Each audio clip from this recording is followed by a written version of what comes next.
I'm Lainey Law. Hi, I'm attorney Andrew Myers.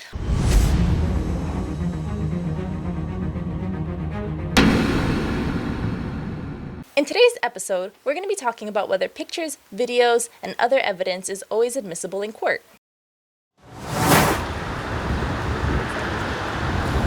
What are you doing? I'm trying to get good pictures of this intersection for that injury case we have coming up in court. Shouldn't we just get a photographer to take care of that? Well, I did hire a photographer and he did a good job, but he didn't really zero in on the points I need to make in court. But I thought they changed the intersection since the accident happened, and they even redid the curbs and everything. Yeah, you know what, you are right, but I think I might be able to work around that issue. Well, if you say so. Pictures and videos are almost a part of any legal course. Juries and judges don't want to sit around and hear people talk. Pictures, videos, and other electronic data help the court visualize the case. Oh, that's absolutely true. If you're a judge or a jury, you don't want to sit around and just listen to people talk, especially lawyers. But before we talk more about that, at the end of this podcast, we're going to talk about a town in New Hampshire that hates attorneys so much they tried to keep them out. What town and what did they do to keep them out? Okay, so today we're going to talk about video, pictures, electronic evidence, and it would seem pretty simple, right, to make sure that you get photographs to the jury and to the judge. But I just want to tell you that it is not quite as simple as you might think. I brought all of these books to show you there are different rules in every court. Here is my Massachusetts Book of Evidence. Here is my New Hampshire Book of Evidence. This book says New Hampshire, but it has the federal rules. And you know what?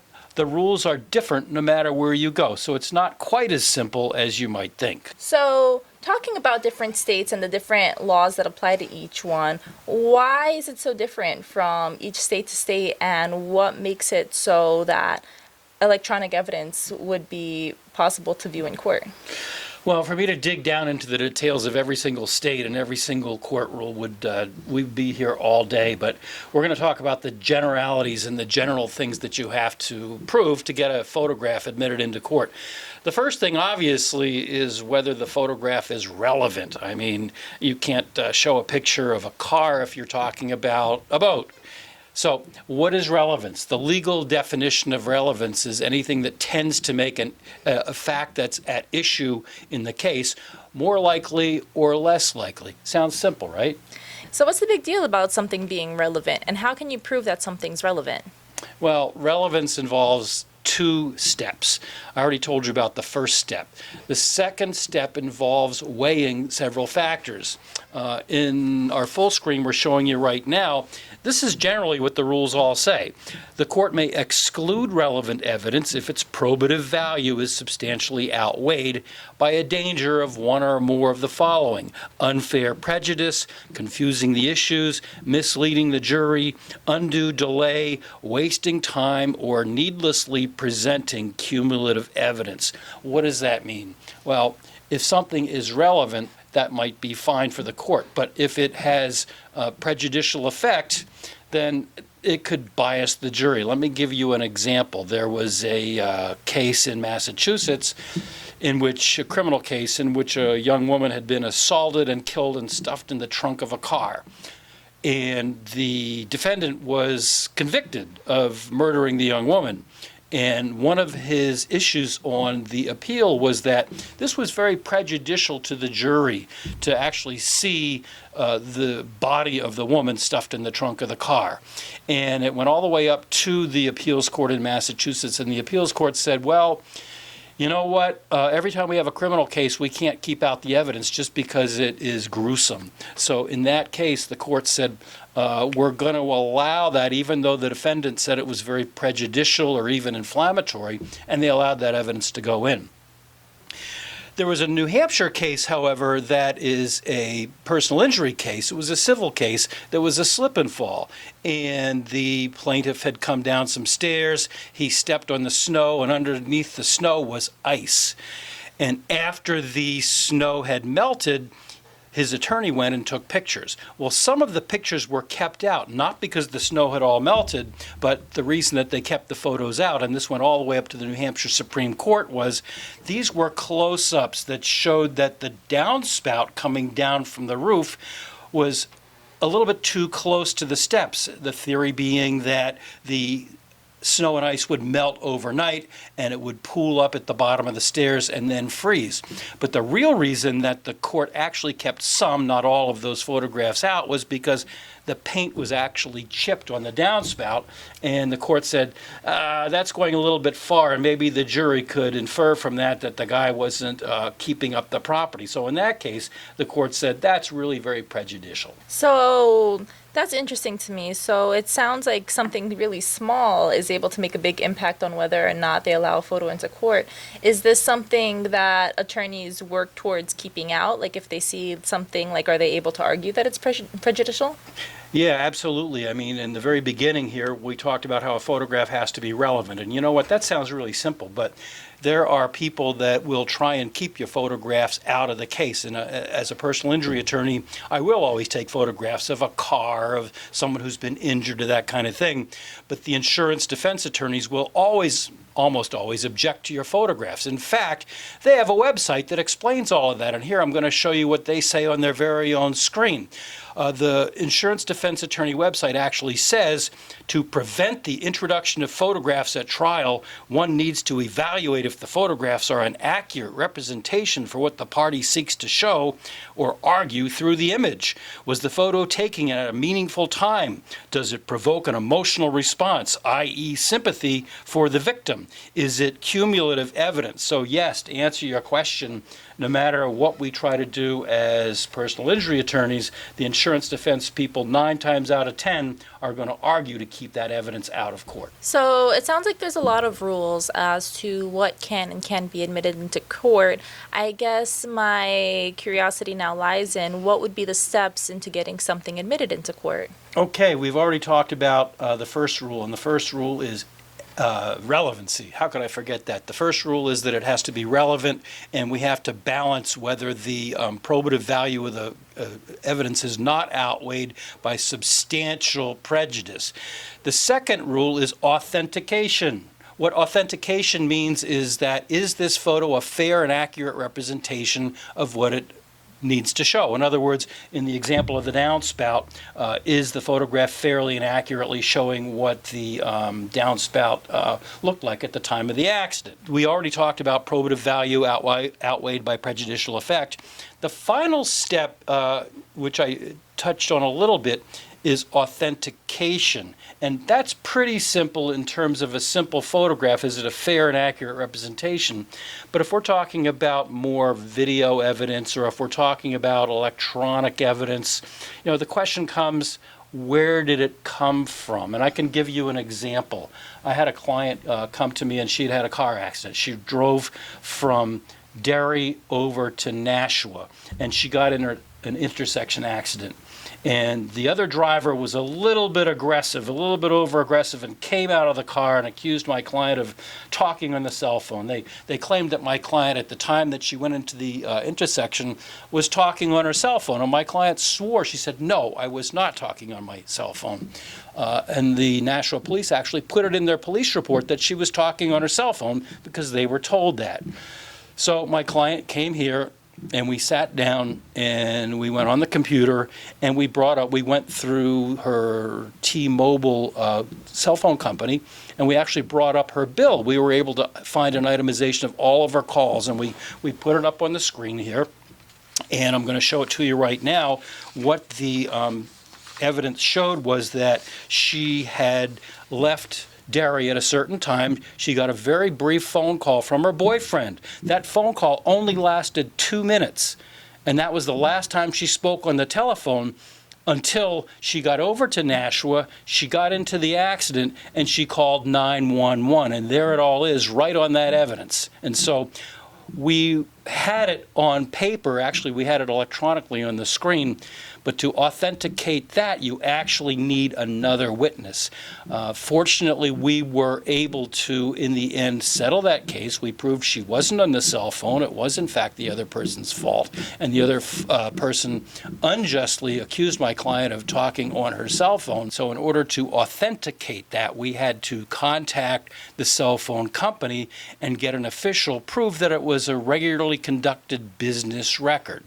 So you'll see that if you watch the Alexander Murdoch trial. They had a guy come down from Detroit all the way down to where they tried the case in South Carolina, and he was only on the stand for 2 minutes because he came in, he said, yeah, I work for the automotive company, we keep OnStar records, this is a copy of it, here's the disc. And that was the end of his testimony. It only took 2 minutes, but that was required to authenticate that video. That's amazing. So I guess my curiosity now is because you mentioned it was done electronically. Are you able to submit electronic evidence? Do you need to get things printed out? How would you present that to the court? Oh, that depends on what court you're in. Every court is different. The local courts, sometimes you actually need paper. The federal courts are all electronic. I was recently at a trial where we were trying a case, and the attorney came in simply with his laptop. And he didn't have a briefcase, he didn't have a single piece of paper, he didn't have any photographs. He just walked in. He had a MacBook. And he just walked into the court. He walked up to the podium. He put his MacBook down, plugged it in, and everything was right there. And the federal court had screens that showed everything to the judge, the jury, the audience, and all the other attorneys. You've got to remember there are other attorneys. So federal courts, by and large, are set up for totally, completely electronic. The state courts are coming along. If you're in small claims court, it's probably okay to bring paper, but they're all different and it changes. Just last week there were seminars in one of the county bar associations, and also the federal court held a meeting online, on Zoom of course, to tell us attorneys what to do when we get to court. So this is an evolving issue, and I can't give you an answer that's the be-all and end-all of it. That's fair. So now I guess my next question is, in those cases where you can't submit electronic evidence to court, how many copies of your evidence should you be bringing into the court?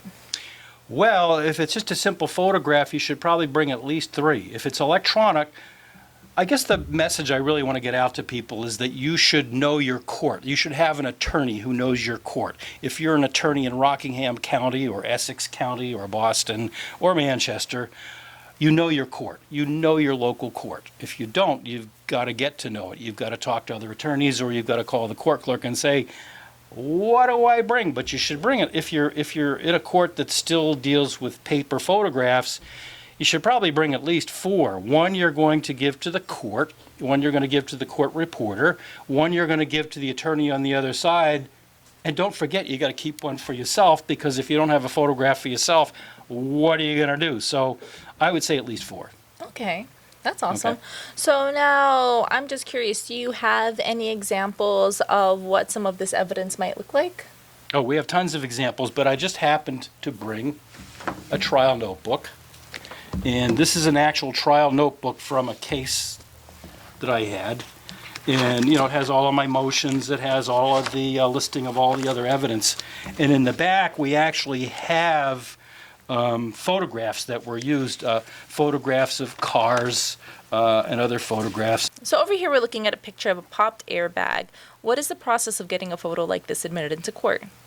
Okay, the first step in this particular photograph is going to be, is it relevant? I mean, look at that. That could be any car. The insurance company is going to object to this photograph because that could be any car in the world. I mean, it's got the interior of a vehicle, and it could be any vehicle that's gray. That's why one of the earlier photographs did in fact show the license plate, because that is going to positively identify that that is a fair and accurate representation of the accident. So that gets us past relevancy, that gets us past on authentication. The foundation has already been laid because before you pick that photograph, obviously we explained that this is a car accident case. And the final step is going to be whether or not we have authenticated the photograph. So I will walk over to the stand where my client is sitting, and after she tells me that in the accident the airbags popped, I'm going to actually physically show her the photograph and put it in her hand and tell her, is this a fair and accurate representation of the interior of your vehicle after the time of the accident? She better say yes. If she says no, I'm in trouble. But so those are the 4 steps, and it sounded more complicated as we went through it, but those are basically the simple steps of how we get photographs into evidence. So to summarize briefly, if, say, you get into a car accident, if you want to prove that car accident, the photos that you have are permissible in court, you want to make sure that you have pictures of the car, that you have pictures of the license plate, and you have the pictures of the damage to that car. Is that correct? Absolutely. And again, one of the little secrets is, and I've had clients bring me photographs and they don't have the license plate. The license plate identifies that vehicle because, for example, how many Honda CR-Vs are on the road? How many RAVs are? I have a Toyota RAV. I see a million of them every day just driving to work, and I don't live very far. So you've got to have an identifier to show that is, in fact, the picture. I mean, it sounds simple right now, but I'm sure with a lot of different cases, it could get complicated in different ways. But as long as you're able to prove that it's relevant, then it's important to take these pictures and to know what you're submitting to court, it sounds like. No, you're right. It does sound simple, but you know what? It can get complicated. For example, just very recently, there was a case that went all the way up to the Massachusetts Court of Appeals with regard to photographs. And here's my Massachusetts Lawyers Weekly. It's the edition from the week that we're taping this. What happened was that while the personal injury attorney presented photographs very similar to the ones that we just took a look at, the insurance defense attorneys brought in a photograph that showed, you know what? The damage to the car really wasn't that bad, and so the person really couldn't be injured, and they made that argument that because the damage was so low, the person couldn't have sustained that bad of injuries. And the case went all the way up to the Massachusetts Court of Appeals, and the Massachusetts Court of Appeals said, hey, what's fair is fair, and those photographs were allowed to be brought into evidence. So, to get a case to go to the Court of Appeals in Massachusetts takes a number of different steps, and you're writing a brief, and you're citing cases, and you're spending a ton of time. So, yes, the issue can get really complicated. So thank you for explaining all those details with me. Now, I guess I'm curious, do you have any personal experience in a situation like this? I have a crazy experience that happened to me not far from my office in Massachusetts. I was going down the street, and a person ran a stop sign and hit me. And they got out and started yelling at me and blaming me for the accident, even though I was going down the main street, actually, is the name of the street. So I didn't say a word. I've always been an amateur photographer, so I didn't say a word. I reached into my car. I got my camera, not a cell phone, but an actual camera, and I took pictures of the other driver, the car, the license plate, the stop sign, and that was it. And about 20 minutes later, when I got to the office where I was going, I made a phone call, and in that time, she had gone from being very angry at me to calling her insurance company and admitting that she caused the accident. That is insane, and it just goes to show how people may still try to fight even when they know that they're in the wrong.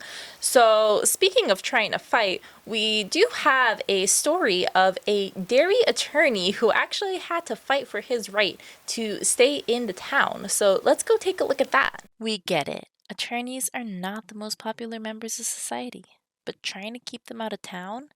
Derry, New Hampshire, is the 4th largest municipality in the state in terms of population, ranking only behind Manchester, Nashua, and Concord. Attorney Prentice moved from Massachusetts to Derry back in 1775, but many in the town opposed having the first attorney in town, openly expressing disapproval. They claimed the presence of a lawyer would sully the reputation of the community. Attorney Prentice proposed that whether or not he be allowed to set up shop in Derry to be resolved once and for all in a trial by combat, but townies agreed and came up with what is described as a mighty bruiser to defend Derry. Apparently, Prentice was in fact bruised, but did much better than expected, so the first lawyer in Derry was allowed to stay. And guess what? Derry had its first attorney in town. So, while that case may sound a little extreme, that's really what happened. So, now, Andrew, can you tell us a little bit about what future topics we'll be discussing on this podcast? Well, in case you were wondering why we picked this one for this week, I've been writing blog articles for over 10 years now. And the blog article I wrote some time ago about photographs and electronic evidence, that's one of the top articles that I've gotten comments on. So that was one of the top ones. We're going to keep going with the other topics that were number one in terms of the number of hits and the number of responses. So why don't we just keep a little bit of suspense? Awesome! I'm looking forward to it. And Andrew, where can the good people watching today's episode find you if they want to learn more about your practice? Please go to my website, which is attorney-myers, myers.com. If you have an idea for a future podcast or a blog article, let us know at attorney-myers.com. And I just want to say thank you so much for getting to the end of this video. If you are new here, be sure to subscribe. We are a new channel, so every like, comment, subscription really helps a lot. If you love this video, be sure to share it with your friends. Thank you so much for watching. Have a great day. Thank you.